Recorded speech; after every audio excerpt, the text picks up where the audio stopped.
Aujourd'hui, on est à Niaguis, comme on l'a fait dans les autres communes, pour des formations de chefs de village relativement au foncier, à la gestion des ressources naturelles, mais surtout aussi au rôle et responsabilité des chefs de village par rapport même à ces ressources. C'était des journées très importantes, dans la mesure où nous savons qu'effectivement, dans la gestion du foncier, nous rencontrons pratiquement partout des difficultés. Et c'est pourquoi ça a nécessité l'implication de tous les chefs de village pour au moins qu'ils soient capacités, qu'ils soient sensibilisés, qu'ils soient un peu informés par rapport à ces gestions des ressources naturelles. Et là, c'est une occasion encore une fois de remercier l'ONG Al-Wili Terres qui nous a donc gratifié donc de ces moments pour former les chefs de village, mais pour former aussi tous les acteurs à la base pour que les gens puissent comprendre au moins comment se déroule par exemple la gestion des ressources naturelles. Là aussi c'est important. Vous savez que la situation du foncier dans la commune de Niaguis, si on peut l'appeler, a connu une très forte évolution, qui est un peu rapide.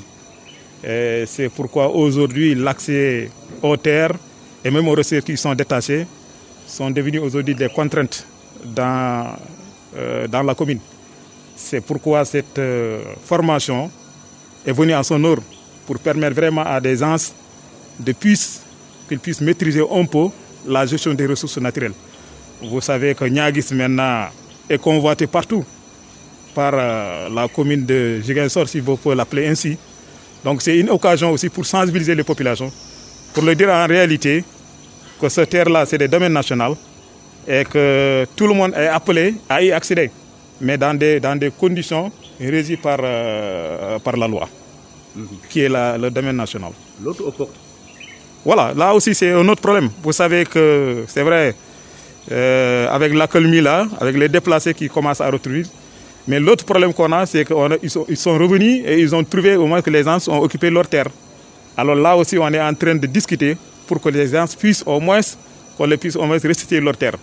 Parce que vous ne pouvez pas revenir dans un village sans qu'il y ait au moins des terres là où vous allez cultiver pour pouvoir nourrir la famille.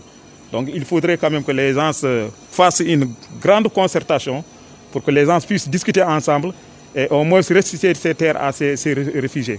L'État est dans ce cadre pour appuyer d'abord les déplacés, mais aussi leur permettre de se réinsérer.